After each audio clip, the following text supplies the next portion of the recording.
India में T series से ज्यादा कंट्रोवर्शियल, इगोइस्टिक और प्रॉब्लमेटिक म्यूजिक लेबल या फिल्म स्टूडियो तुम्हें मिल ही नहीं सकता। भूषण कुमार, अब तो तेरा नाम लेना ही पड़ेगा मुझे, और अब तो तू की लायक है। तूने गलत आदमी से पंगा ले लिया। पर बॉलीवुड की सबसे बड़ी म्यूजिक कंपनी को इस एम्बैरेसिंग सिचुएशन तक पहुंचाने के पीछे सबसे बड़ा टर्निंग पॉइंट था 7 साल तक चली उनकी rivalry with the Mumbai underworld mafia. Gulshan Kumar का मर्डर जो हुआ वो थोड़ी इंटरनल राइवलरी उनकी थी। ये मामला बहुत अजीब सा है, आज तक मालूम नहीं पड़ा। भूषण कुमार, तू भूल गया वो टाइम जब तू मेरे घर पे आके भूल गया ना, वो भाई अबू सलीम से बचा लो, याद है ना? अबू सलीम से बचा लो मुझे, भाई अबू सलीम गालियां तेरा याद है कि नहीं? सब चीजें है ना? 12 अगस्त 1997 टी सीरीज के मालिक गुलशन कुमार मुंबई के अंधेरे इलाके में जीत नगर के शिव मंदिर से पूजा करके बाहर निकलते हैं, जब 3 लोग उनके ऊपर आकर गोलियां, जी हाँ 16 गोलियां चलाते हैं। गुलशन कुमार के ड्राइवर रूप लाल को भी उनकी थाई पर एक गोली लगती है और सुबह सुबह अपने काम पर जा रहा एक ऑटो रिक्शा ड्राइवर राजेश जोहरी किसी तरह गुलशन कुमार को पास के कूपर हॉस्पिटल में ले जाता है, जहां डॉक्टर्स उन्हें डेड घोषित कर देते हैं। ये वो मोमेंट था जिसने बॉलीवुड म्यूजिक, इंडियन म्यूजिक को हमेशा के लिए बदल कर रख दिया था। गुलशन जी की डेथ ने क्या बदला था आपकी life? Music was never the same.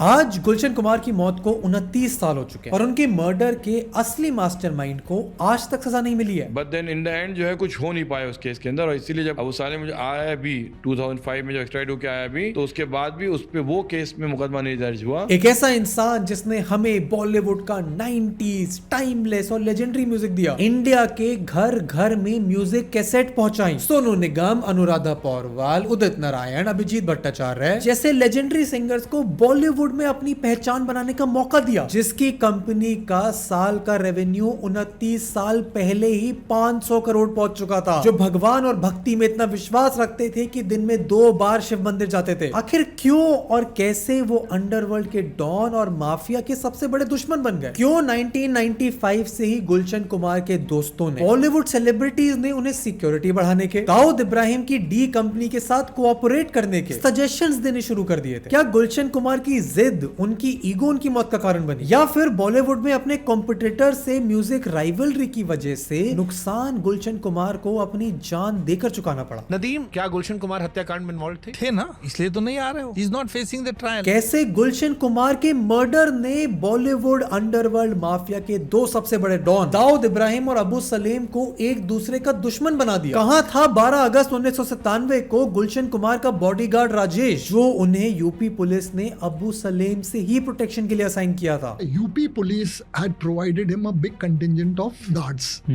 They were there with him. Over a period of time, people feel कि ये information दिया, अभी तक कुछ हुआ नहीं है, अप्रैल में दिया था, अभी अगस्त है, कुछ नहीं. So the lethargy sets in, sloth comes in. Gulshan Kumar की मौत को लेकर तो सवाल हमेशा बने रहेंगे, जिनका जवाब पूरी तरह से मिलना शायद आज पॉसिबल भी नहीं है, पर उन सारे सवालों को आज हम डिटेल में डिस्कस करेंगे। लेकिन this video is not just about Gulshan Kumar, उनका मर्डर, उनकी लड़ाई with the underworld. This video is also about how that led to the T Series empire, जिसमें लोग जानते हैं कि पिछले 15 सालों में टी सीरीज इंडिया का सबसे ज्यादा सब्सक्राइब यूट्यूब चैनल बन चुका है, 313 मिलियन सब्सक्राइबर। जो लोग शायद नहीं जानते वो ये कि इंडिया का highest grossing film studio T Series, India का production house with the most number of films T Series, India के म्यूजिक मार्केट में लार्जेस्ट शेयर टी सीरीज। ये समझना कि टी सीरीज की मोनोपोली पिछले 15-20 सालों में, स्पेशली गुलशन कुमार की मौत के बाद, इतनी ज्यादा कैसे बढ़ गई, और क्यों T series is always in the middle of the most bizarre controversy, कि क्यों गुलशन कुमार को ही अपना गुरु मानने वाले सोनू निगम वीडियो बनाकर टी सीरीज और भूषण कुमार को कॉल आउट करते हैं, या फिर क्यों कभी अपने सबसे लॉयल सिंगर्स में से एक गुरु रंधावा से भूषण कुमार लड़ाई कर लेते हैं। I'm the only artist with T series who's from now almost 9 years. उनकी जिंदगी के one of the most hit songs Patola को अपने चैनल से रिमूव कर देते हैं। मेरा इतना बड़ा गाना पटोला, कितने 100-200 मिलियन व्यूज, जाके देखो यूट्यूब पे है नहीं। भूषण कुमार की वाइफ दिव्या खोसला कुमार पब्लिकली आलिया भट्ट को फेक मूवी रिव्यूज और कलेक्शन के लिए कॉल आउट करती हैं, और इंडिया की म्यूजिक लविंग ऑडियंस उनके ही पति को कॉल आउट करती है फॉर रिक्रिएटिंग, या कहना चाहिए for destroying the OG Bollywood songs of the 2000 and 2010, क्योंकि टी सीरीज जिम्मेदार है उन गानों को गवाने के लिए from Neha Kakkar, Tony Kakkar and Jubin Nautiyal. I was one of the first few people to create recreations. I am responsible for that. इस पूरे डाउनफॉल, टॉक्सिक मोनोपोली और म्यूजिक डिग्रेडेशन की शुरुआत तो गुलशन कुमार की मौत के बाद से ही हो गई, जब सोनू निगम, उदित नारायण और अनुराधा पोरवाल ने टी सीरीज से अपने रास्ते अलग कर दिए। गुलशन जी का और भूषण का विजन अलग है। पर Gulshan Kumar was not the only man in Bollywood who was targeted by the underworld। कैसे अंडरवर्ल्ड ने बॉलीवुड को 90s में टेरराइज किया, उन्हें एक्सप्लॉइट किया, फिल्म फाइनेंसिंग में एंट्री करी और जो उनकी बात नहीं मानता था उनके ऊपर गोलियां चलवाई। ये सब कुछ तो मैंने ऑलरेडी डिटेल में इन 2 वीडियोस में डिस्कस किया है। वीडियो के एंड में तुम्हें लिंक दे दूंगा, तुम जाकर देख लेना। पर ये समझना कि अंडरवर्ल्ड और टी सीरीज की क्या राइवलरी थी और उसके साथ साथ टी सीरीज के कुछ ऐसे डार्क सीक्रेट जो भूषण कुमार शायद कभी नहीं चाहेंगे कि पब्लिकली डिस्कस हो, वो तुम्हें इस वीडियो के एंड तक पता चल जाएगा। शायद इसीलिए भूषण कुमार इतने पब्लिक इंटरव्यूज भी नहीं देते हैं। पर टी सीरीज के इस पूरे नेक्सस को समझने से पहले समझना जरूरी है उसके राइज, उसके डोमिनेशन, उसकी मोनोपोली को, जिसकी शुरुआत होती है दिल्ली के एक फ्रूट जूस के स्टॉल से।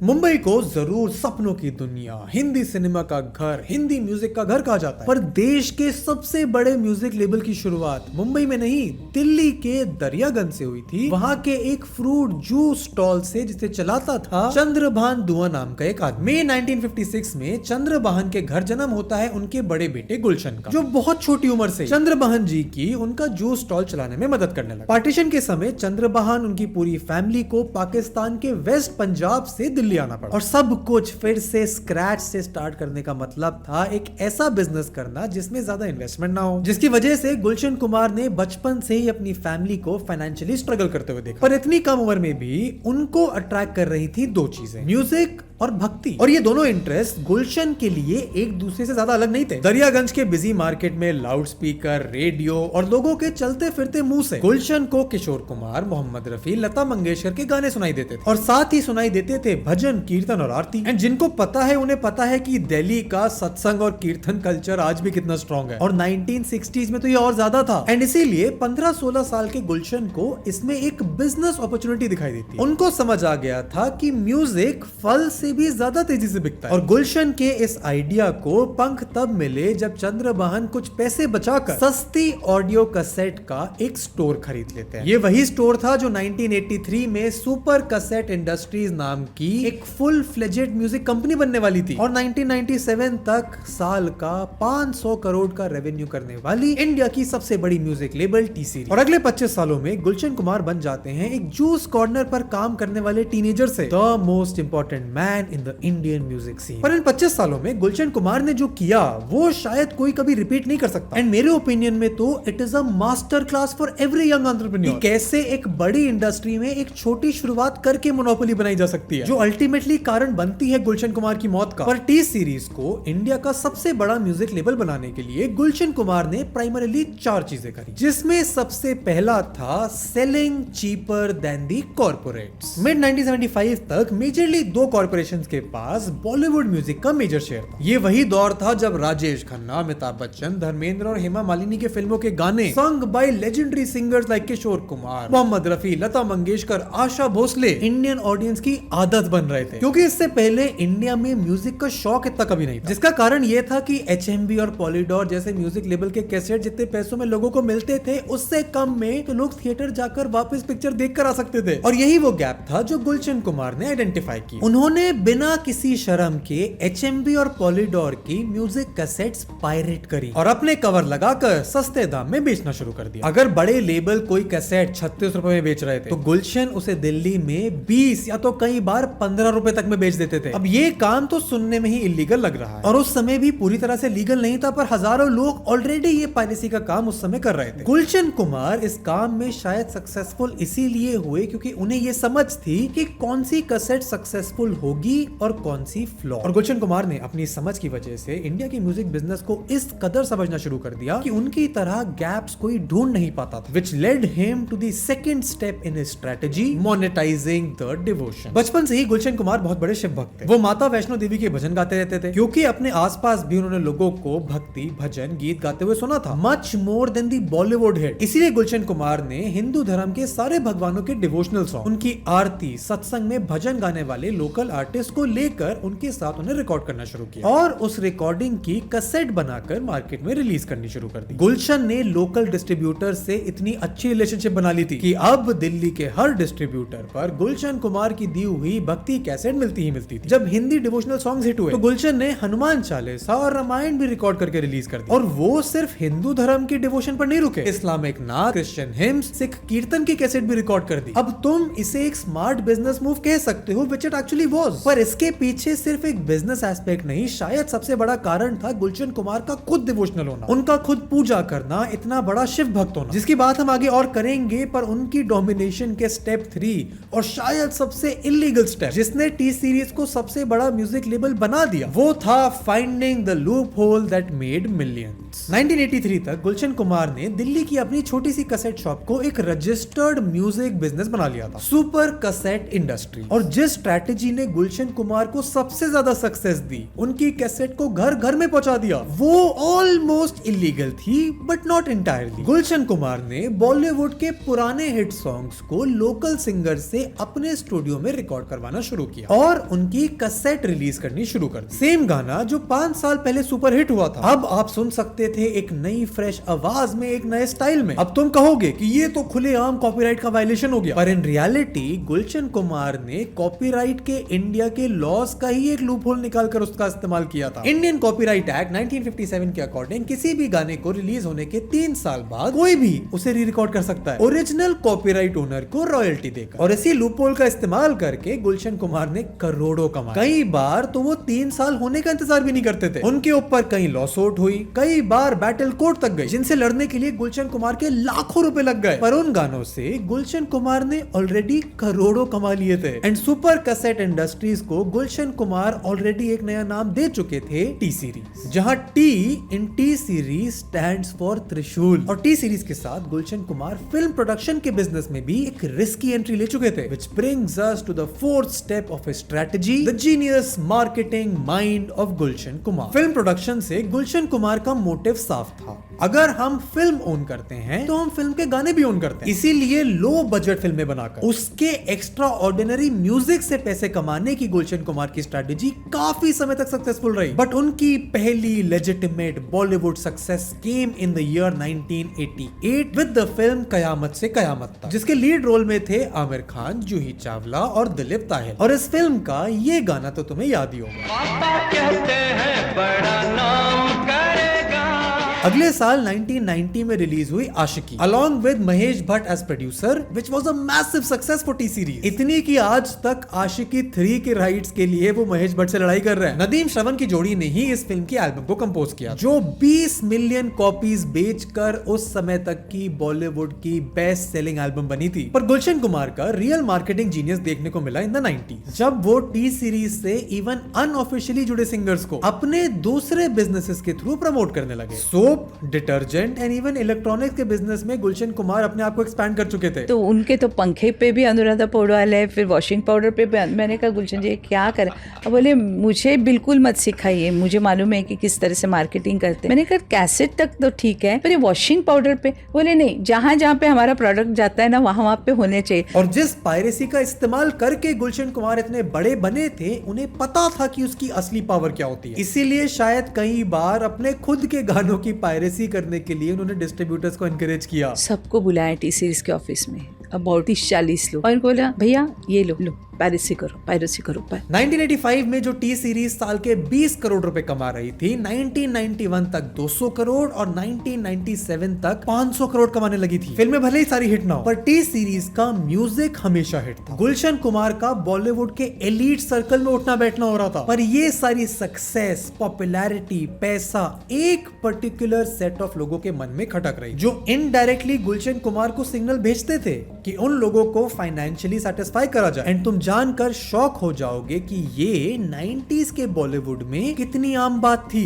विच is why we are moving into the ultimate terror decade of Bollywood. 1995 से ही गुलशन कुमार को बॉलीवुड के उनके दोस्तों ने, बिजनेस पार्टनर्स ने एक अनसॉलिसिटेड एडवाइस देनी शुरू कर दी, अपनी पर्सनल सिक्योरिटी बढ़ाने की एडवाइस। और सिर्फ इतना नहीं, एक और एडवाइस भी थी जो शायद इससे ज्यादा जरूरी थी, मुंबई के अंडरवर्ल्ड डॉन्स को खुश रखने की। और गुलशन कुमार जिस तरह के फ्री फ्लोइंग आदमी थे, उन्होंने इस पर ज्यादा ध्यान नहीं दिया until 5 अगस्त 1997 जब पहली बार टी सीरीज के लैंडलाइन नंबर पर एक एक्सटॉर्शन का कॉल आता है। गुलशन कुमार कॉल उठाते हैं और दूसरी तरफ से आवाज आती है अबू सलीम की, जो गुलशन कुमार से 10 करोड़ की डिमांड करते हैं एज प्रोटेक्शन मनी। अब ये कोई नई बात नहीं थी जिससे गुलशन कुमार अनअवेयर थे। उस समय 90s के कई बड़े फिल्म प्रोड्यूसर्स, एक्टर्स को एक्सटॉर्शन मनी के कॉल आते थे प्रोटेक्शन मनी के नाम पर, जिन्हें करवाती थी दाऊद इब्राहिम की डी कंपनी। और वो जो प्रोटेक्शन मनी देने से मना करता था या रेजिस्टेंस दिखाता था, उन्हें फेस करने पड़ते थे कॉन्सिक्वेंसेस। अगस्त 1997 में फिल्म पर्सनालिटीज पे काफी हमले होने लगे थे। सुभाष घाई पे हमला हुआ था, राकेश रोशन पे हमला हुआ था और आमिर खान पे हत्या करने के प्लान करने वाले कुछ लोगों को गिरफ्तार कर लिया गया था। कैसे बॉलीवुड डायरेक्टर्स, प्रोड्यूसर के लिए किसी बैंक से लोन लेने की बजाय अंडरवर्ल्ड से पैसे लेकर फिल्म बनाना एक मजबूरी थी, और कैसे अंडरवर्ल्ड और बॉलीवुड में एक म्यूचुअली बेनिफिशियल रिलेशनशिप एग्जिस्ट करती थी। ये मैंने इस वीडियो में डिटेल में डिस्कस किया है, एंड में लिंक दे दूंगा। पर उसी रिलेशनशिप की वजह से दाऊद इब्राहिम और अबू सलीम जैसे डॉन्स के लिए आसान हो गया था किसी फिल्म की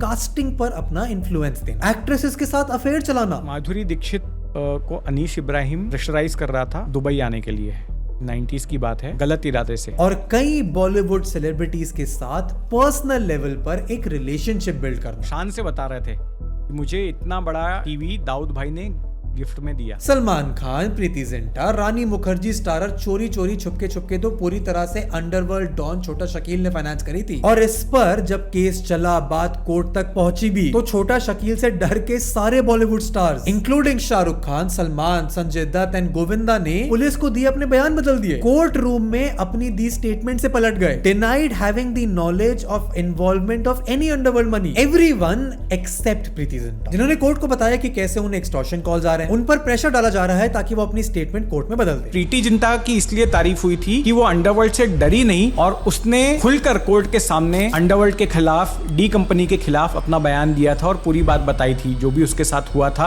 एंड ये मैं तुम्हें इसलिए बता रहा हूँ क्योंकि गुलशन कुमार इन बाकी के स्टार्स की तरह झुकने वाले नहीं थे। दरियागंज के जूस स्टोर से इंडिया का सबसे बड़ा म्यूजिक लेबल बनने तक का सफर उन्होंने अपने हार्डवर्क, स्मार्टनेस और भगवान की कृपा की वजह से अचीव किया था। इसीलिए जब अबू सलीम पहले 5 अगस्त और फिर 8 अगस्त को गुलशन कुमार से पैसे देने के लिए कहते हैं, तो गुलशन कुमार उन्हें ये जवाब देते हैं, मैंने तो कुछ गलत किया ही नहीं, मेरे साथ जब भगवान है तो मुझे तुम्हारी प्रोटेक्शन की क्या जरूरत, मैं 1 रुपया तक नहीं दूंगा। And this unfortunately prove to be his biggest mistake, क्योंकि 12 अगस्त 1997 को जब वो सुबह सुबह अपने घर से हर रोज की तरह शिव मंदिर जाने के लिए निकलते हैं, तो पूजा करने के बाद मंदिर के बाहर 3 लोग उनका इंतजार कर रहे थे, अब्दुल रौफ मर्चेंट, अब्दुल राशिद और मोहम्मद अली। ये तीनों सिर्फ उस दिन वहां नहीं थे, बल्कि पिछले 3 महीने से गुलशन कुमार की गाड़ी का हर जगह पीछा करते थे, क्योंकि गुलशन कुमार को मारने की तैयारी तो दाऊद इब्राहिम का right hand man Abu Salem April से कर चुका था। 22nd of April 1996 late in the night I get a call on the landline and that person told me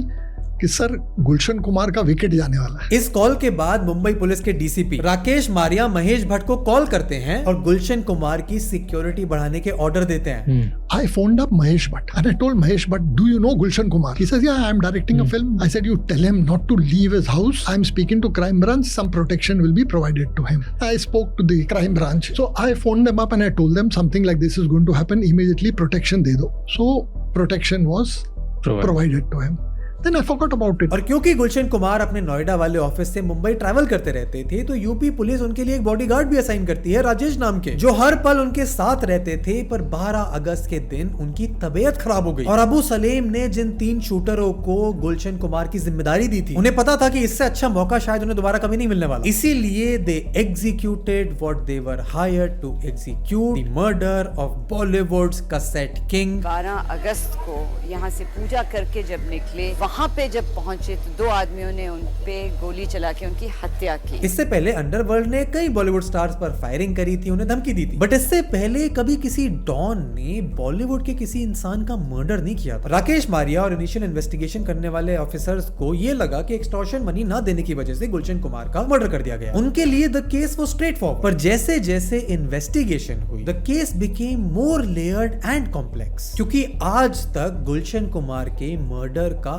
असली कारण किसी को नहीं पता। सिर्फ कुछ कॉन्स्पिरेसी थ्योरीज हैं जिन पर लोग अपने हिसाब से विश्वास करते हैं। जैसे पहली थ्योरी है कि नदीम श्रवण का कंपोजर डुओ जिन्होंने आशिकी की सुपरहिट एल्बम कंपोज की थी, उनमें से नदीम गुलशन कुमार से नाराज थे for not promoting his album है अजनबी, जिसकी वजह से नदीम ने अबू सलीम को गुलशन कुमार के मर्डर की सुपारी दी। पर बात तो ये भी सच है कि नदीम जैसे कंपोजर के पास अबू सलीम जैसे डॉन को सुपारी देने के पैसे कहां से आएंगे। इसीलिए according to conspiracy theory number 2 Nadeem जाते हैं टी सीरीज के डायरेक्ट कंपटीशन टिप्स म्यूजिक के फाउंडर के पास, रमेश तुरानी के पास, और नदीम के कहने पर रमेश तुरानी अबू सलीम को 25 लाख रुपए देकर हायर करते हैं टू किल गुलशन कुमार। इन दोनों थ्योरीज को, इनके कुछ पार्ट्स को प्रूव करने के लिए कोर्ट में विटनेस और एविडेंस तक सबमिट करे गए, और मर्डर के 18 दिन बाद नदीम को और 2 महीने बाद रमेश तुरानी को अरेस्ट भी कर लिया गया। पर कोर्ट में पूरी तरह से एलिगेशंस कभी प्रूव नहीं हुए, जिसकी वजह से आज हर किसी का इसको लेकर अपना अलग ओपिनियन है। कुछ के लिए नदीम मास्टरमाइंड है। मेन मास्टरमाइंड कौन था उस घटना के पीछे? पुलिस का मानना है नदीम था मेन मास्टरमाइंड। हाँ, साजिश तो उसने ही की, वो साजिश करता ही था। कुछ के लिए बिल्कुल इनोसेंट। एक आदमी जिस आदमी को पैदा किया हो, नदीम श्रवण को पैदा करने वाला आदमी गुलशन कुमार, और नदीम जैसा आदमी जो रास्ते में चलती हुई चींटी को भी देख ले तो हट जाए, भाई यार जाने दो यार चींटी जा रही है, वो आदमी किसी का मर्डर करवा, कोई तो रीजन होना चाहिए ना भाई। पर अंडरवर्ल्ड और बॉलीवुड पर वीडियो बनाते हुए हम जिस सोर्स को सबसे ज्यादा रेफर करते हैं वो है क्राइम जर्नलिस्ट हुसैन जैदी के पॉडकास्ट और उनके यूट्यूब चैनल। ये वही हुसैन जैदी हैं जिन्होंने दाऊद इब्राहिम की बायोग्राफी लिखी है, ब्लैक फ्राइडे लिखी है, जिस पर अनुराग कश्यप ने 2004 में फिल्म बनाई थी। और हुसैन जैदी के अकॉर्डिंग गुलशन कुमार का murder was a simple case of revenge, जो अबू सलीम ने लिया क्योंकि गुलशन कुमार ने उनको 10 करोड़ रुपए का एक्सटॉर्शन मनी देने से मना कर दिया था। सिर्फ मुझे इतना पता चला कि वो एक्सटॉर्शन करना चाह रहा था, Gulshan Kumar did not want to succumb to his pressure, Gulshan Kumar ने उसको रिफ्यूज किए पैसे देने के लिए। It finally became an ego का मामला कि उसने कहा था पहले तो 5 करोड़ मांगे थे और फिर 5 लाख पे आ गए, लेकिन गुलशन कुमार उससे चूंकि डरे नहीं तो ही जस्ट थॉट कि he'll make a lesson out of him and he got him killed। And ये इसलिए इंटरेस्टिंग है क्योंकि इसके बाद अंडरवर्ल्ड डॉन्स के बीच के एक रिलेशनशिप भी थोड़ी पेचीदा हो जाती है, क्योंकि अपेरेंटली अबू सलीम ने गुलशन कुमार का मर्डर दाऊद इब्राहिम की परमिशन के बिना कराया था ताकि वो मुंबई अंडरवर्ल्ड में अपनी खुद की आइडेंटिटी बना सकें। अब कहा यह जाता है कि अबू सलीम ने दाऊद की मर्जी के बगैर गुलशन कुमार की हत्या करवाई थी। और एक थ्योरी ये भी है कि गुलशन कुमार का इतना बड़ा शिव भक्त होना, भक्ति भरे गाने और भजन रिलीज करना अबू सलीम को पसंद नहीं था क्योंकि उनकी रिलीजियस आइडेंटिटीज वर कंप्लीटली डिफरेंट। इसीलिए शायद 12 अगस्त को उन्हें मारने आए शूटर्स ने गोली चलाने से पहले कहा था बहुत हो गई पूजा, अब ऊपर जाके करना। जनवरी 2001 में अबू रौफ मर्चेंट ने कोर्ट के सामने गुलशन कुमार का मर्डर कन्फेस किया। रौफ को लाइफ इंप्रिजनमेंट हुई और इसी साल की शुरुआत में जेल में उनकी मौत भी हो गई। रमेश तुरानी को कोर्ट ने लैक ऑफ एविडेंस की वजह से एक्विट कर दिया और नदीम आज तक दुबई में है without facing any proper trial. Nadeem क्या गुलशन कुमार हत्याकांड में इन्वॉल्व थे? थे ना, इसलिए तो नहीं आ रहे हो। He's not facing the trial। उनका भी एक प्रस्ताव था कि मैं आना चाहता हूँ, मतलब आइए ये ट्रायल फेस करो। और अबू सलीम को भी जब 2002 में पोर्चुगल से एक्सट्राडाइट करके इंडिया लाया गया तो according to the laws of Portugal law उन पर गुलशन कुमार के मर्डर के केस का ट्रायल कभी चला ही नहीं। अबू सलीम मुझे आया भी 2005 में जब एक्सट्राइट होकर आया भी तो उसके बाद भी उस पे वो केस में मुकदमा नहीं दर्ज हुआ। एंड गुलशन कुमार के जाने के बाद बॉलीवुड म्यूजिक हमेशा हमेशा के लिए 2 एराज में डिफाइन हो गया, before Gulshan Kumar and after Gulshan Kumar. हाँ, टी सीरीज को जरूर उनके बेटे भूषण कुमार और भाई किशन कुमार ने नई कमर्शियल हाइट्स तक पहुंचाया है, पर जिस प्रिंसिपल ने टी सीरीज की मोनोपोली को एस्टैब्लिश किया आज वही मॉडल उनकी सबसे बड़ी कंट्रोवर्सीज का कारण भी बन गया है।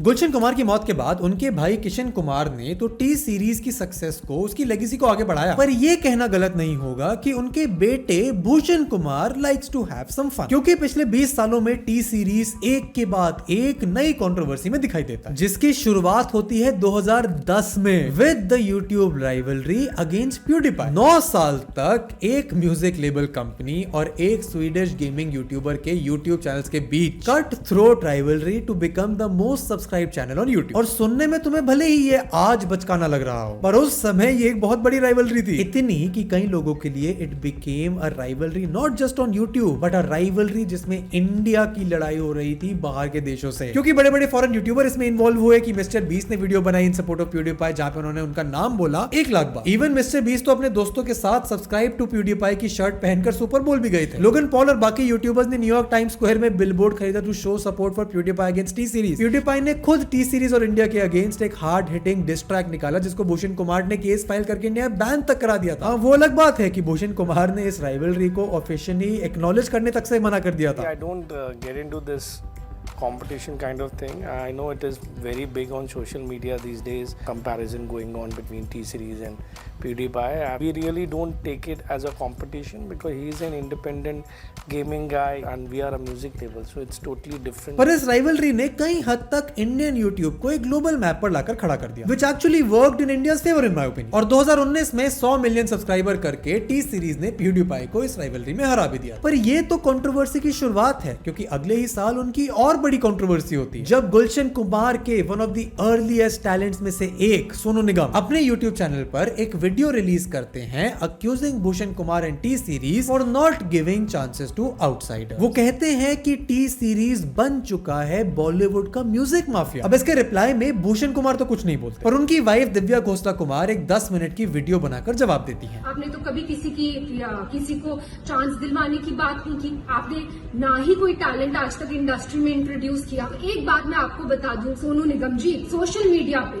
कैमरे के पीछे छुप के बोलना बहुत आसान है। अब इस लड़ाई में कौन सही था कौन गलत वो इतना मैटर नहीं करता, क्योंकि आमिर खान की लाल सिंह चड्ढा के टाइम पर सोनू निगम और भूषण कुमार ने फिर दोस्ती कर ली, पर जिस लड़की का नाम सोनू निगम ने उस वीडियो में लिया था, मरीना कंवर याद है ना, मरीना कंवर याद है, वो क्यों बोली, वो क्यों बैकआउट की, ये मुझे नहीं पता, मीडिया को पता है। माफिया इस तरह फंक्शन करता है, उसका वीडियो मेरे पास पड़ा है। एक स्मॉल टाइम एक्ट्रेस मरीना कुंवर जो भूषण कुमार के ऑफिस में जाती हैं इस उम्मीद में कि भूषण कुमार टी सीरीज का मालिक अपनी फिल्म में उन्हें काम देगा, but what she faced was horrific and unimaginable. उन्होंने मतलब मुझे कन्विंस करने की भी कोशिश नहीं की कि कोई लड़की को मैंने काम के लिए बुलाया है, एटलीस्ट उसको कन्विंस तो करो, बट उन्होंने वो चीज भी नहीं की। मतलब सडनली 1 सेकंड में उन्होंने मुझे जबरदस्ती करने की कोशिश की। अपने बहुत बुरा लग रहा है मुझे बोलते हुए कैमरा के सामने अपने प्राइवेट पार्ट, जैसे साजिद ने मेरे साथ अपना प्राइवेट पार्ट दिखा दिया और वो भी मेरे साथ सडनली 1 सेकंड नहीं लगाया, उन्होंने एकदम से ओपन कर दिया। और सिर्फ भूषण कुमारी नहीं, टी सीरीज उनकी मोनोपोलिस्टिक टेंडेंसी सब क्लियर हो जाती हैं जब हम उनकी रिलेशनशिप विद अदर आर्टिस्ट को एनालाइज करते हैं। जैसे गुरु रंधावा जिन्होंने टी सीरीज के साथ एक के बाद एक हिट डिलीवर किए हैं, जैसे ही उन्होंने किसी और म्यूजिक लेबल या फिर इंडिपेंडेंटली म्यूजिक बनाना शुरू किया, भूषण कुमार उनसे इतने नाराज हो गए कि गुरु रंधावा की लाइफ का one of the most viewed songs Patola को अपने चैनल से डिलीट कर दिया और गुरु रंधावा के इंडिपेंडेंट सॉन्ग्स पर कॉपीराइट स्ट्राइक्स मार दी एंड अपने साथ परमानेंट एसोसिएशन ऑफ सिंगर्स तो गुलशन कुमार भी चाहते थे, पर उन्होंने कभी किसी को फोर्स नहीं किया, ना ही कोई कॉन्ट्रैक्ट साइन करवाया, which is a shady practice that T series does very often now. या फिर 2014 में टी सीरीज के ऑफिस के बाउंसर्स ने अभय देओल को इतना मारा कि अवार्ड शो में वो अपने चेहरे पर सारी इंजरीज के साथ आए, क्योंकि टी सीरीज ने उनकी अपकमिंग फिल्म 1/2 की म्यूजिक एल्बम रिलीज